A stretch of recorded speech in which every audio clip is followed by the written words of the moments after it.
Hi, this is Richard Vague with Tychos. Today we're going to talk about Germany. Since their entry into the EU currency union on highly favorable terms in the early 2000s, Germany has become an export juggernaut, going from a fairly balanced net export position to an export surplus in recent years that has averaged net 5 to 6% of GDP, well above what most other major economies have ever achieved. The U.S. notably has the opposite, a large net import position. A favorable net export position is a tremendous advantage for a country, since it creates growth not dependent on domestic debt, a net addition to its GDP growth. Being a big net exporter means the country and its individuals and businesses are getting lots of cash and strengthening their respective balance sheets. For this reason, countries on the other side of the equation often object.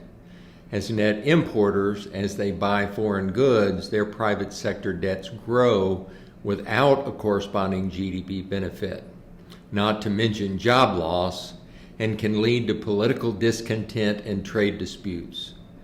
Since the 1980s, it has been an increasing source of concern within the U.S., and justifiably so, with outsourced jobs and an atrophied manufacturing base.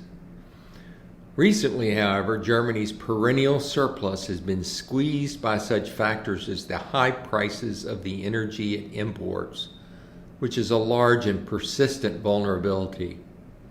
Its 6.5% trade surplus has declined to under 3%, helping to push its GDP growth down to a recessionary level. With the spike in oil prices from 2020 to 2022, energy imports for Germany increased from 2 to 5% of GDP. As prices have started to return to normal levels, we would expect energy imports to also return to the 2 to 3% range, but the threat of volatility remains. We would also note a recent trend within Germany's largest trade partner, China. As demand in China has waned, and at the same time Germany's imports from China have increased, in just 18 months, Germany has lost close to 2% of its net export to GDP benefit on its trade with China alone. But let's step back and look at the bigger picture.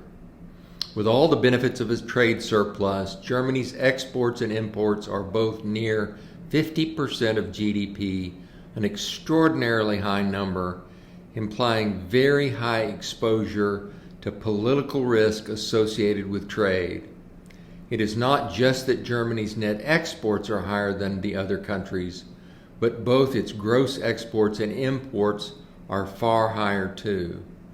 The U.S. is on the opposite end of the spectrum, with gross exports and imports of 15% or less, implying much lower exposure to the political vicissitudes of trade.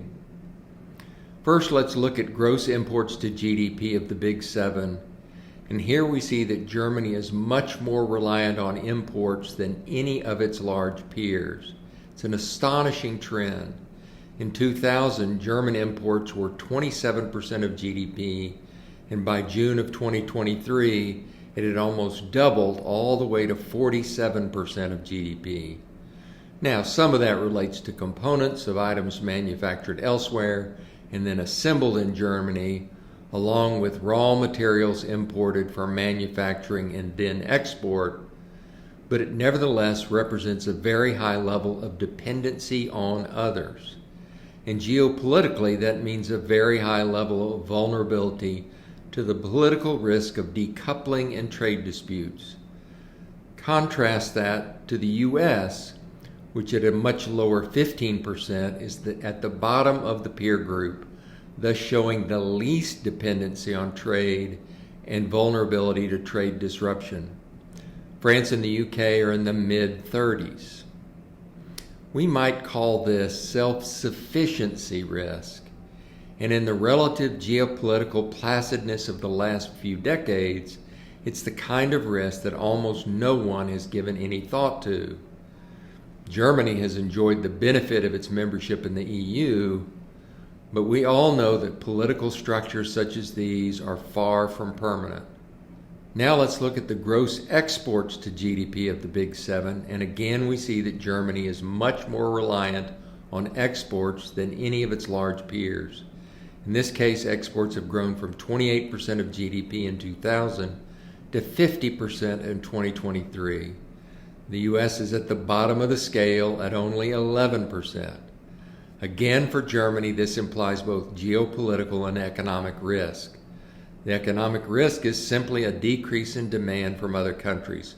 A notable example would be any curtailment in the recent high appetite in China for such things as German luxury cars. The geopolitical risk is the risk to the economy if, for some social or geopolitical reason, exports were blocked or curbed. High net exports are a powerful economic advantage, one that Germany has exploited and enjoyed. But in an increasingly unstable world, it's worth reflecting on the increased risk this benefit brings, one we are seeing in a very small way in Germany's recent recession. Thanks.